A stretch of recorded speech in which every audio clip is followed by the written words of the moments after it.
Hola, bienvenidos a Una Semana en el Mundo, el programa de France 24 en el que los periodistas son los invitados y conversamos de una manera más distensionada sobre algunos de los hechos más destacados de la semana. Para conversar sobre los temas que hemos seleccionado para el programa de hoy, saludamos en Madrid, en España, a Roberto Macedonio. Roberto, bienvenido al programa. ¿Qué tal termina usted en la semana? ¿Qué tal, Santiago? Cansado, ¿verdad? Porque los viernes, después de una semana con tanta actualidad, pues uno tiene demasiadas cosas en la cabeza, así que vamos a ordenarlas. Vamos a intentar ordenar algunos de los hechos destacados de la semana. Saludo también en la ciudad de Leeds, en el Reino Unido. Está con nosotros Camilo Tamayo. Camilo, bienvenido. ¿Y cómo termina usted su semana? Bueno, muy buenas tardes para ustedes, Santiago.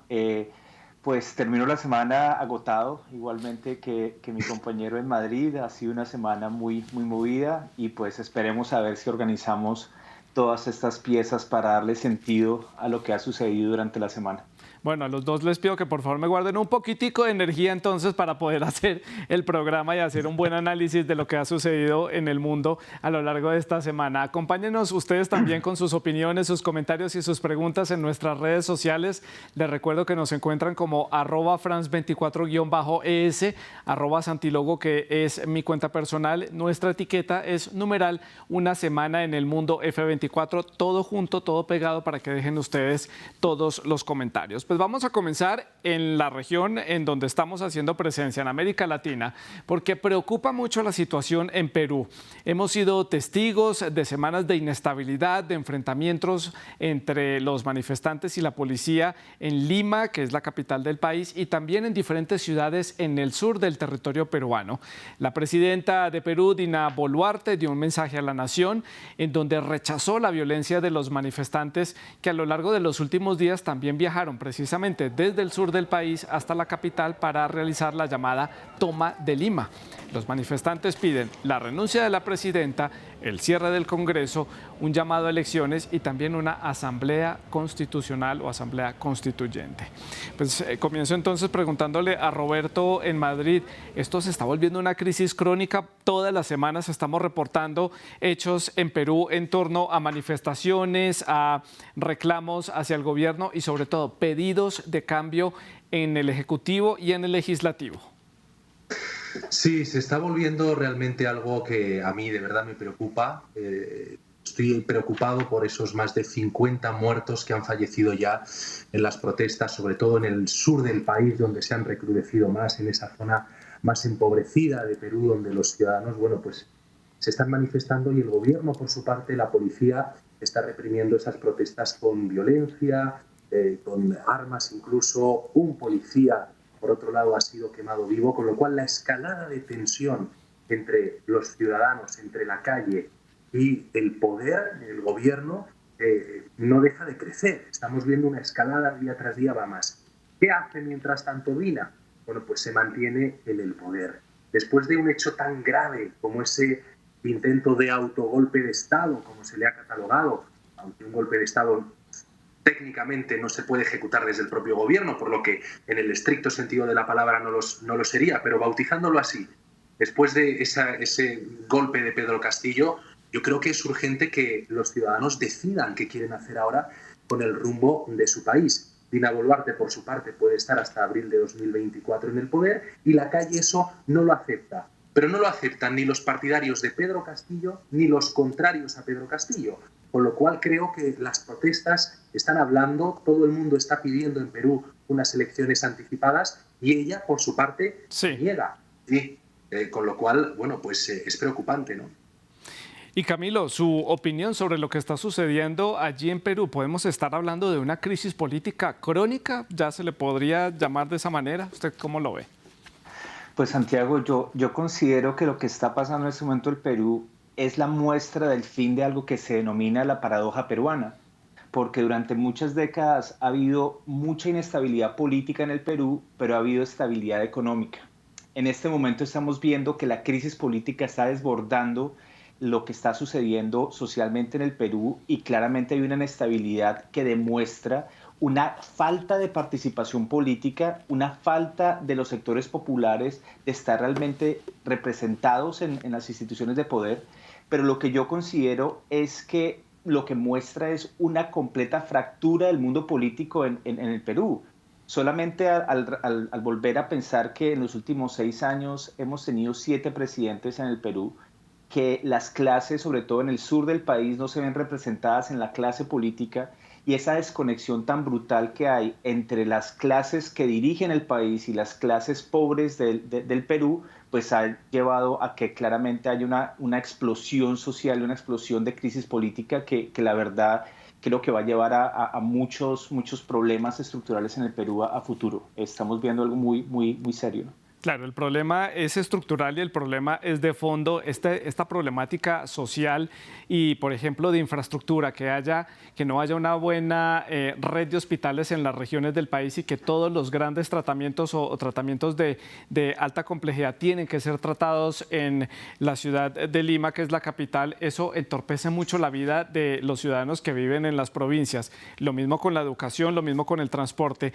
pero esos son problemas que son de largo aliento, que el gobierno de turno o los gobiernos que lleguen en un futuro tendrán que plantear un plan de larga acción y de largo aliento para poder solucionar ese tipo de problemas. En el momento, en el presente en el que estamos, el tema inmediato, por lo menos el que yo veo que complica más la situación, es la escalada de violencia en estos enfrentamientos y en estas manifestaciones ciudadanas. ¿Cómo evitar que siga muriendo gente en las calles, Camilo? ¿Cómo evitar que haya por fin una conexión entre el gobierno y los ciudadanos que tienen todo el derecho de salir a la calle a reclamar y a expresarse, pero sin destruir las ciudades y sin atacarse entre ellos mismos? Es que estamos viendo la típica receta que sucede en otros países de Latinoamérica cuando hay movilizaciones sociales. Se criminaliza la protesta social, se les llama terroristas, que ha sido como el gobierno peruano ha denominado a muchos de los manifestantes, copiando estrategias de otros países. Pero sobre todo lo que vemos es el uso de la violencia y de la policía, sobre todo de la brutalidad policial y de los excesos de la policía para contener a los manifestantes, que están en su legítimo derecho de hacer las protestas. Lo que en este momento debemos hacer es acompañar a la sociedad civil peruana a hacer los procesos de monitoreo y de acompañamiento a lo que está sucediendo. Eso es lo principal, porque en este momento estamos viendo lo que se ha repetido en Colombia, lo que se ha repetido en Chile en los años pasados, y es la brutalidad policial y el Estado claramente criminalizando la protesta social. Ahí la sociedad civil peruana tiene en este momento que actuar, acompañar a los manifestantes, crear mecanismos de verificación de lo que está sucediendo, porque en unos 3, 4, 5 meses, cuando revisemos lo que ha sucedido en este momento, van a ser vitales para poder reconstruir lo que ha sucedido. Estamos hablando de 50 muertos, pero pueden ser más. No sabemos la cantidad de desaparecidos, no sabemos puntualmente qué es lo que está la policía, qué tipo de mecanismos de violencia o de armas están utilizando contra la sociedad civil. Entonces, en este momento mi invitación es a rodear a la sociedad civil peruana y sobre todo hacer acompañamiento de lo que está sucediendo para poder en el futuro reconstruir realmente lo que pasó y que no haya impunidad como en los casos de Colombia o de Chile en los años pasados. Da un poco de tranquilidad, Roberto y Camilo, que el Congreso peruano justamente esta semana aprobó la creación de una comisión para investigar estos casos de los más de 50 muertos que ha dejado ya estas manifestaciones y estos choques con la policía. Tienen 90 días para dar algún tipo de respuesta sobre estas investigaciones. Vamos a ver qué arrojan esas pesquisas allí en Perú. Roberto, usted se encuentra en la ciudad de Madrid, al otro lado del Atlántico. Para nosotros acá en América Latina seguimos el minuto a minuto de lo que sucede en Perú, porque escenarios similares ya lo hemos visto algunos meses atrás en Bolivia, en el país vecino. Bueno, no hace poco, hace mucho, perdón, en Brasil también estaba teniendo lugar una revuelta en Brasilia. Lo hemos visto en diferentes países de la región, pero ¿cómo se ve esta inestabilidad política de Perú y de la región desde España? ¿Cómo nos ven desde allá?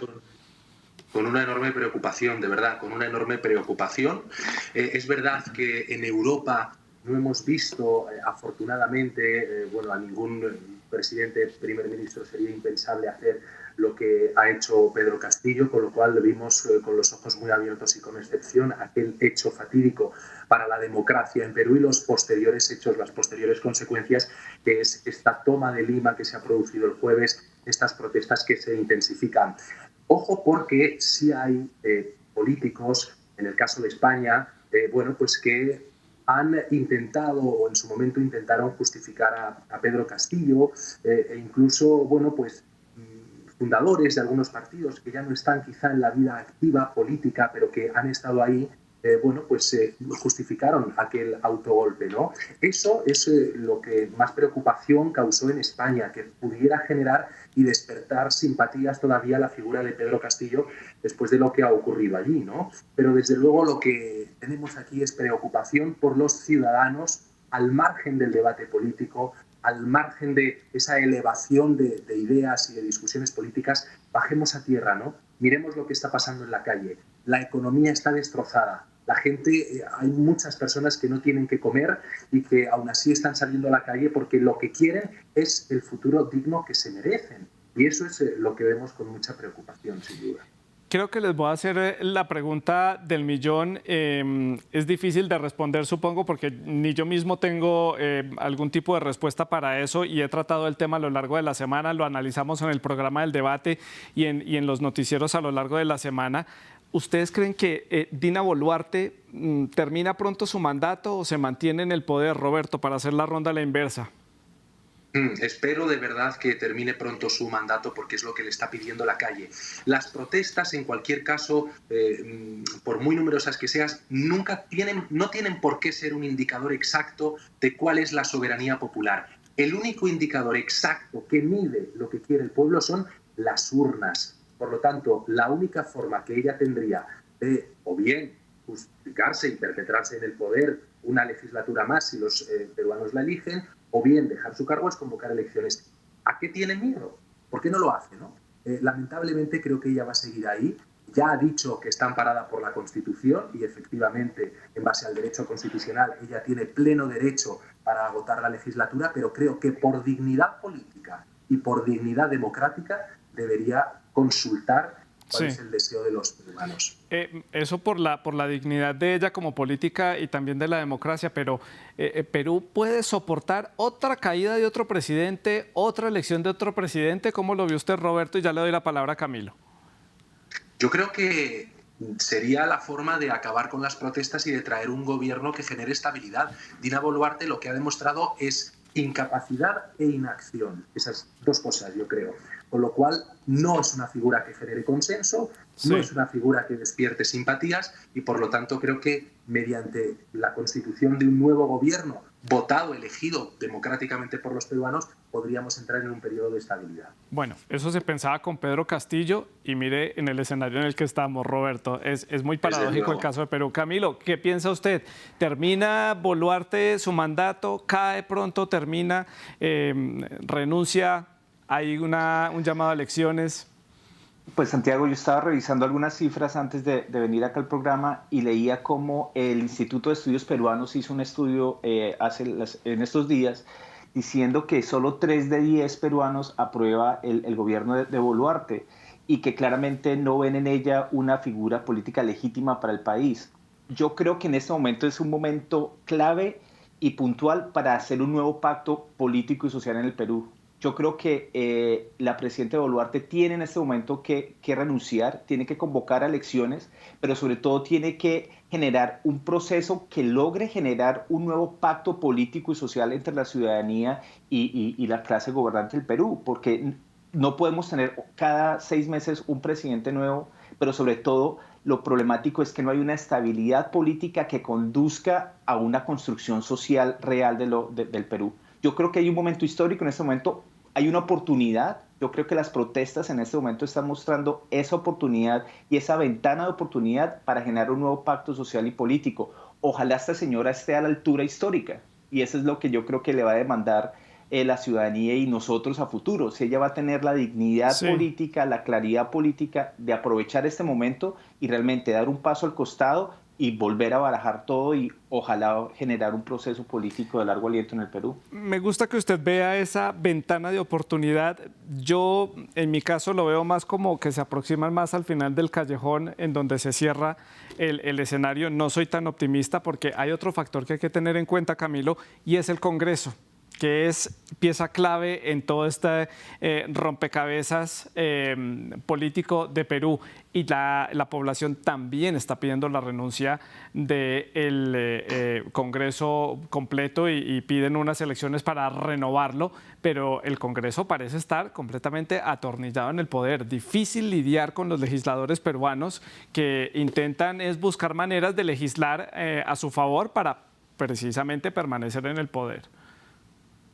Sí, por supuesto, y lo vemos sobre todo en los movimientos campesinos de los ronderos, cuando en Arequipa y en Puno salían precisamente a pedir el cierre del Congreso y la renovación del Congreso. O sea, yo creo que hay también una responsabilidad muy grande de los legisladores peruanos de acompañar este nuevo proceso de renovación política, pero claramente lo que está demostrando es que el Congreso peruano no está a la altura de lo que está sucediendo y por el contrario están sencillamente siguiendo y reproduciendo ese racismo y ese clasismo histórico que tiene a la clase gobernante del Perú en este momento en la crisis y que ha provocado esta crisis.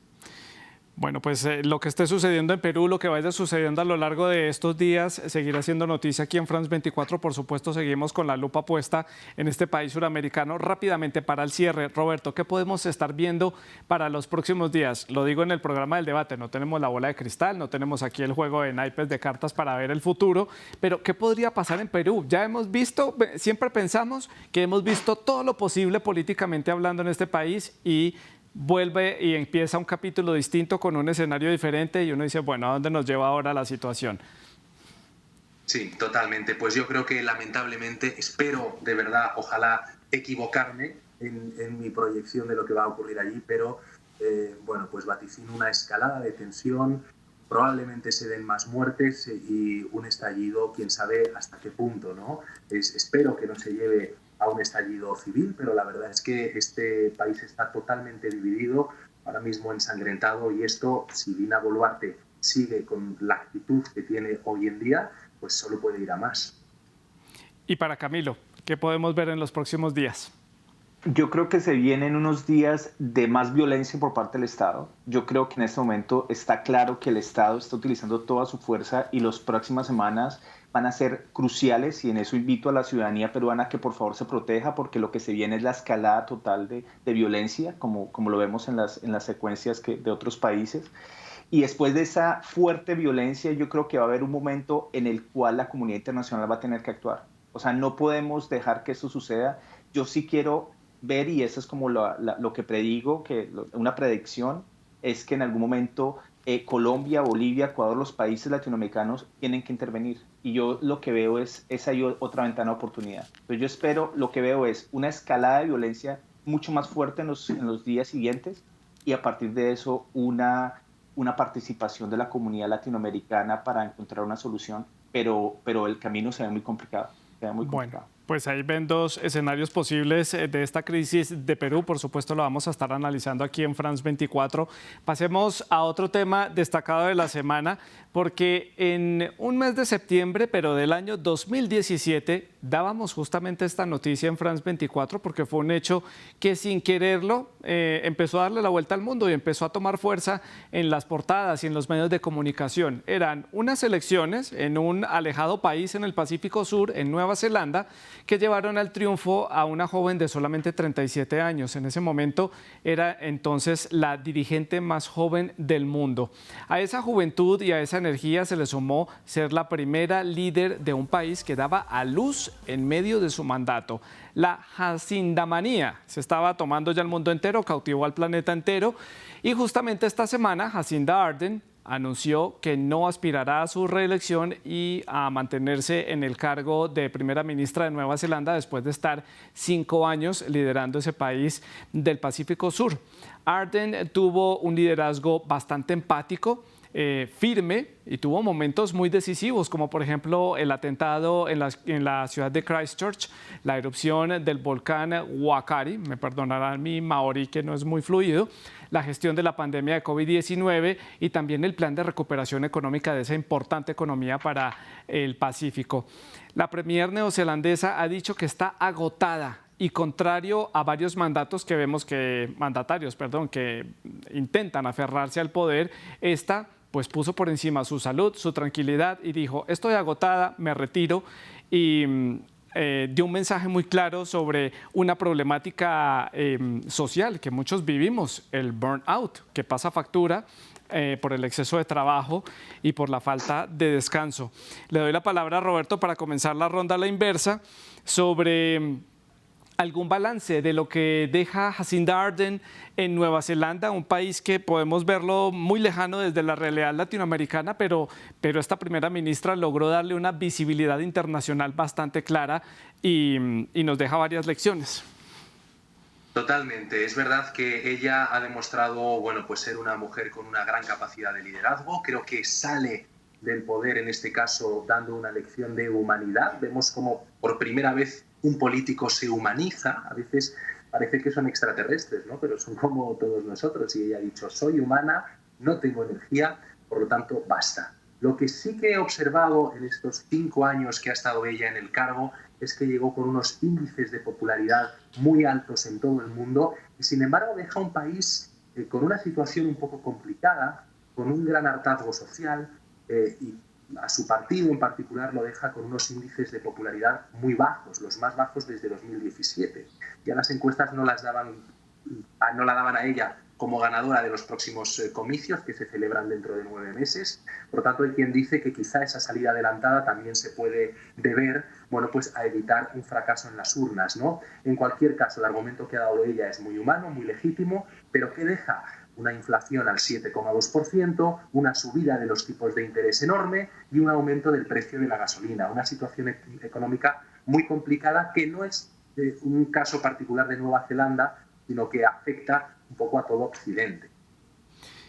Tal parece que la economía, esa recuperación económica es la gran factura que le pasa a ella, la sociedad neozelandesa y también la oposición. Había mucha presión por parte de los partidos de oposición y por eso ya algunos analistas hablaban de una alternancia en el poder. Su partido laborista salía del poder para darle paso a otra formación política después de esta administración de 5 años. Camilo, su opinión, su balance. Pues yo creo que Jacinda muestra como un polo opuesto lo que sucedió en el 2017. Si recordamos, Trump llegó a la Casa Blanca en Estados Unidos en 2017 y Jacinda llegó como primer ministro en Nueva Zelanda el mismo año. Y muestran los dos polos opuestos de cómo la política puede ser emocional y no burocrática, porque los dos generan muchas emociones. Y yo creo que en el caso de Jacinda es muy interesante porque ella logró tener ese tipo de política de la empatía y de la bondad que Santiago estaba diciendo muy acertadamente, pero que sobre todo logra mostrar que el mundo político sigue siendo muy masculino, que sigue siendo muy patriarcal y que ella lo que está demostrando es cómo lograr generar una política diferente desde la empatía, desde la sensibilidad.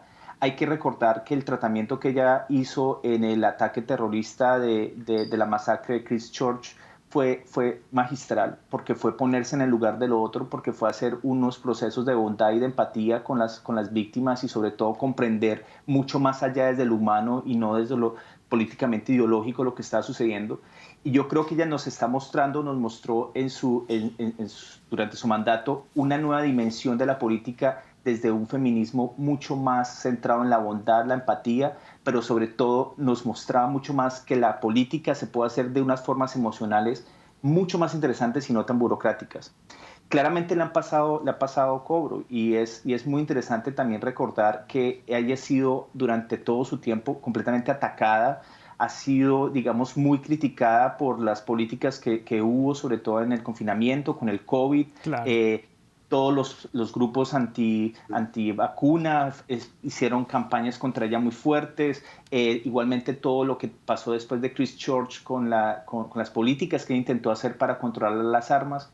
Entonces digamos que ella navegó en unas aguas muy turbulentas, sí, pero también muestra que fue una persona que fue muy, muy golpeada y muy criticada en las redes sociales y que obviamente le pasó factura al final. Pero yo creo que ella nos muestra una dimensión de la política muy interesante a futuro. Yo creo que coincido con ustedes dos, coincido con Camilo en que ese atentado en Christchurch fue un punto de quiebre de su imagen a nivel internacional. Nos mostró una política muy cercana a una sociedad, sobre todo porque lo comparo con otros países donde suceden ataques similares. Claro, Nueva Zelanda es un país supremamente pacífico, este tipo de ataques son una gran eventualidad en esa sociedad. Pero esa conexión que tuvo ella con los ciudadanos, con los familiares de las víctimas y el tratamiento que le dio a la crisis, pues es completamente distinto y opuesto a lo que sucede, por ejemplo, en Estados Unidos, donde cada 2 por 3 hay una masacre en una escuela, en una universidad o en una calle, y el presidente o los altos políticos del país no muestran ningún tipo de empatías y con la sociedad, y el tema ya prácticamente se volvió parte de la realidad y de la cotidianidad. Lo reportamos cada tanto, este tipo de masacres. Ella le dio un manejo muy distinto y creo que ahí fue cuando ella tuvo esa explosión a nivel internacional y empezó a llamar aún más la atención. Un tema importante, habiendo ya analizado los diferentes puntos positivos y negativos de su mandato, importante ver también la razón por la que se va, por estar cansada. Dice ella que está agotada, que no tiene energía y que el cargo de primera ministra demanda estar al 100% y que ella no lo puede estar. El burnout, que es estar completamente agotado por el exceso de trabajo. Personalmente lo he vivido, es muy difícil hacer frente a la situación, sobre todo porque coincide que en ese momento te llega más trabajo y es cuando más tienes que responder y es cuando menos energía tienes. Una realidad del siglo XXI y de esta sociedad. Camilo, ¿cómo lo lleva usted? No, pues lo llevo, digamos que no con la tranquilidad que quisiera. Yo creo que también eso demuestra las crisis profundas del trabajo contemporáneo. O sea, yo creo que lo que reivindico, sin ser completamente fan de Yesinda, es que tuvo por lo menos la honestidad de decir que estaba cansada y tenía por lo menos la oportunidad de salir. Hay muchas personas que no tienen el privilegio para hacer eso. Entonces también hay que recordar un poquito cómo también desde lo femenino se busca pensarse eso del privilegio de otras formas. Ella tuvo la oportunidad después de 5 años y medio de estar en el poder en Nueva Zelanda, de decir, ya paro, estoy burnout, estoy cansada.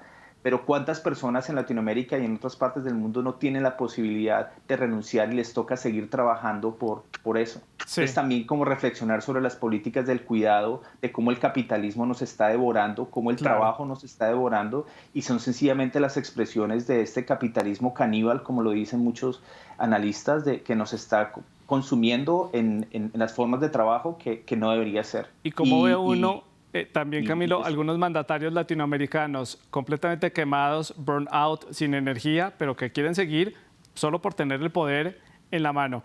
Roberto, su opinión sobre este tema que creo que a todos nos ha golpeado de una u otra manera, sobre todo a los periodistas, que no paramos, llevamos 4 años entre pandemia, guerra de Ucrania, no hemos parado.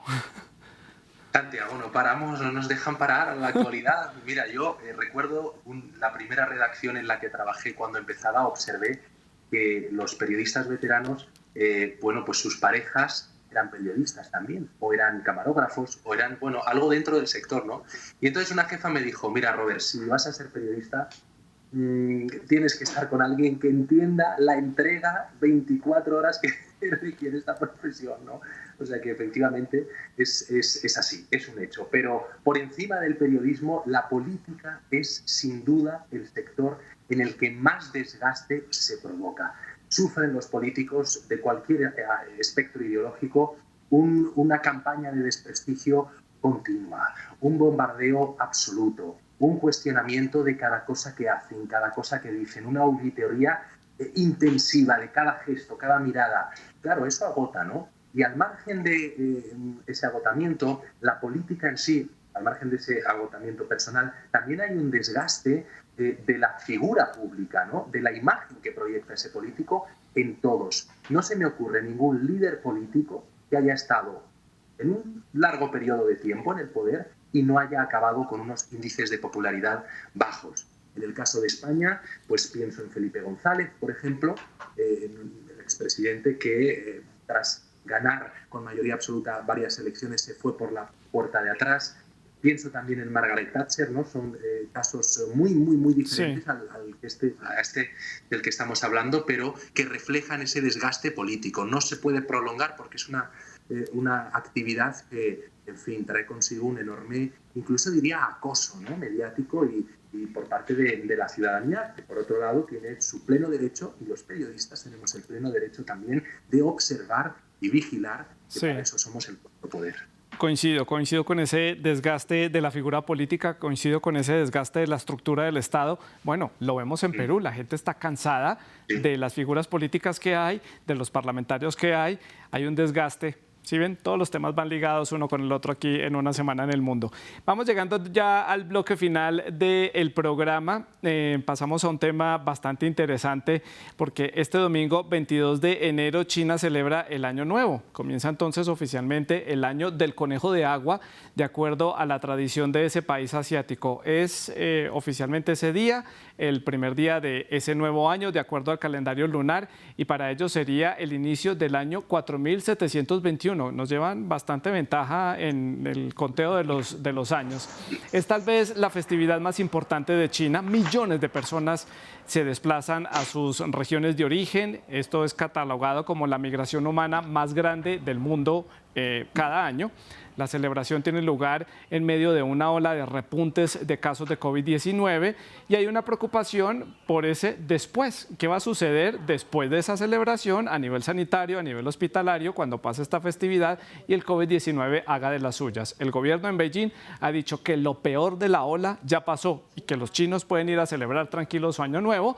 Pero también queremos hablar precisamente del Año Nuevo, hablar de las supersticiones, de ese lado más místico y más mágico que trae el Año Nuevo chino, que comienza el año del conejo de agua, como lo estaba diciendo. Roberto, primero comencemos por el lado serio del tema y es esta pandemia de COVID-19 que no termina, esta ola que podemos estar viendo en los próximos días en China con esta gigantesca movilización de personas hacia sus ciudades de origen. Bueno, pues ha sido terrorífico de verdad lo que han vivido en China. Yo conozco gente que está viviendo en China y que lo ha pasado muy mal con esa política COVID-0 que se ha levantado 3 años después, poco a poco. En fin, ha costado a Xi Jinping levantar la mano para que los ciudadanos pues respiren un poco de libertad de nuevo. Así que tienen muchas ganas de celebración, eso es lo que me dice la gente que está viviendo allí. Los chinos este año para ellos es muy especial, lo quieren celebrar por todo lo alto, pero son conscientes también del riesgo que trae una nueva ola, una nueva variante, la variante Kraken. España ya ha tomado restricciones respecto a los viajeros que provengan de China, y eso que prácticamente todas las restricciones estaban ya levantadas, bueno, pues ahora se han interpuesto contra los ciudadanos que vengan de este país por el riesgo de que traigan más casos de coronavirus, ¿no? Así que lo van a vivir con efusividad y también con preocupación. Y Camilo, ¿su opinión? Yo creo que se viene un momento muy interesante entre la relación de los ciudadanos chinos con el gobierno chino, porque hay que recordar que las protestas, que parte de, digamos, que la gente pueda ahorita disfrutar el Año Nuevo, viene porque muchas personas se movilizaron contra pues, las encerronas y los bloqueos que hizo el gobierno chino para controlar la expansión del COVID-19 en China, esa cero tolerancia al COVID, y mucha gente salió a la calle a protestar y muchos analistas coinciden en que en este momento la gente puede viajar gracias a que el gobierno chino dijo un momento, diviértanse un poco y pueden salir y disfruten el Año Nuevo, pero también hay como una consecuencia de esa movilización ciudadana que es muy extraña que suceda en un gobierno autoritario capitalista como es el chino. O sea, eso da una puntada que va a ser muy interesante a futuro. Cómo el COVID ha generado movilización ciudadana en China y cómo eso después del Año Nuevo creo que puede abrir también una oportunidad para que los ciudadanos chinos empiecen a demandar otro tipo de cosas al gobierno y que de alguna manera ese hermetismo y esa manera como se controla la ciudadanía en China pueda empezar a desquebrajarse. Y yo creo que eso puede ser algo futuro interesante de ver, cómo la ciudadanía puede encontrar de nuevo una oportunidad para buscar más libertad y no vivir en un gobierno autoritario como en el que vive. Renovar esa relación entre el Estado y el ciudadano a partir de esas manifestaciones que han sido las más grandes hasta el momento, bueno, por lo menos en la historia reciente de ese país. Eso coincide, este término de renovación coincide precisamente con el Año del Conejo. El Año del Conejo significa sanar, aliviar, reformular. cambio, hay una renovación completa, tal vez coincidan y se conjuguen todos esos diferentes aspectos y le permita a los chinos entablar un tipo de relación distinta con su Estado. ¿Ustedes son supersticiosos? ¿Creen en esto de el año del conejo? Yo sé que pues deben de haber celebrado el Año Nuevo hace ya varios días atrás, obviamente, con sus respectivos amuletos y supersticiones, pero cuéntenos si creen en este tipo de parte así más mística de la cultura china. Camilo. Yo no creo en supersticiones. Obviamente por ser colombiano y haber vivido en un contexto católico conservador en Colombia, obviamente hay muchas tradiciones que se dan, sobre todo ligados a la religión católica, pero en general no creo mucho Sí. en supersticiones, pero sí considero que hay ciclos en la vida. Yo Claro. no sé si sea algo supersticioso, pero sí creo que la vida hay ciclos y hay que renovarse en algún momento. Roberto, rápidamente, por favor, muy puntual. Bueno, yo intuyo que 2023 va a ser el año del cambio, como trae el conejo. Creo que el conejo nos va a traer bendiciones y tengo una superstición que son las 12 uvas. Para mí el año nuevo son las 12 uvas, me las tengo que tomar cada inicio de año y bueno, la tradición china pues también es bonita, así que feliz año nuevo a todos los chinos. Pues a Roberto y a Camilo les agradezco por haber estado con nosotros aquí en Una Semana en el Mundo. Ustedes pueden seguir en sintonía de France 24, siga con nosotros.